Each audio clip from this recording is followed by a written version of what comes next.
নমস্কার বন্ধুরা, বেশ কিছুদিন আগে আমাদের পার্শ্ববর্তী দেশ মিয়ানমারে একটি বড়সড় ভূমিকম্পের দেখা দেয়। আর এই ভূমিকম্পে প্রচুর ক্ষতি হয়েছে সে দেশের। হ্যাঁ, অনেক বিল্ডিং ধসে গিয়েছে, অনেক রাস্তায় ফাটল দেখা দিয়েছে, অনেক মানুষ মারা গিয়েছেন। হ্যাঁ, মাঝে মাঝেই আমরা এই দুঃখের খবর পেয়ে থাকি, এখানে ভূমিকম্প, ওখানে ভূমিকম্প। আপনি কি জানেন পৃথিবীর সবচেয়ে বড় ভূমিকম্পটি কোথায় হয়েছিল? হ্যাঁ বন্ধুরা, আজ পর্যন্ত ঘটে যাওয়া যন্ত্র দ্বারা পরিমাপ করা সবচেয়ে বড় ভূমিকম্পটি ঘটে গিয়েছিল রিক্টার স্কেলে, যার মাত্রা ছিল 9.5।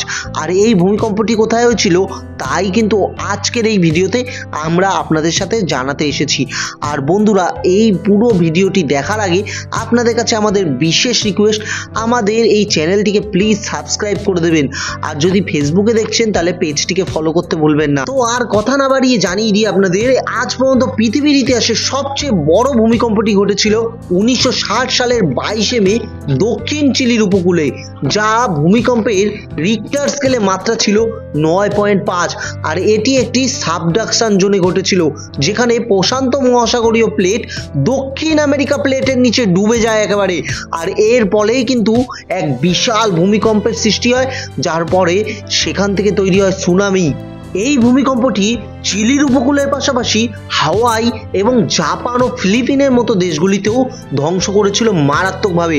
এই ভূমিকম্পের ফলে প্রায় 4850 জন মানুষ মারা গিয়েছিলেন, আর আহত হয়েছিল বহু মানুষ। হ্যাঁ, 20 লক্ষ মানুষের মতো প্রায় ঘর ছাড়া ছিল। বন্ধুরা, এখানে সবচেয়ে উৎকণ্ঠার বিষয় হলো দিন দিন এই ভূমিকম্পের প্রবণতা বেড়েই চলেছে। হ্যাঁ, আমাদের কলকাতা শহর সমেত ভারতবর্ষের বেশ কিছু শহর ভূমিকম্প প্রবণ শহর হিসাবে চিহ্নিত করা হয়েছে।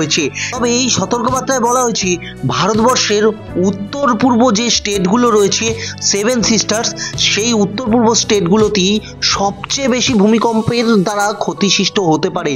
আর এর জন্য ভারত সরকারকে আগাম সতর্কতা করা হয়েছে, যাতে সমস্ত রকম সাবধানবাণী বা সতর্কীকরণ করে ব্যবস্থা নেওয়া যায়। ভিডিওটি যদি ভালো লেগে থাকে তাহলে অবশ্যই একটি লাইক করে দেবেন, আর আপনাদের মতামত কমেন্ট বক্সে লিখতে কিন্তু ভুলবেন না।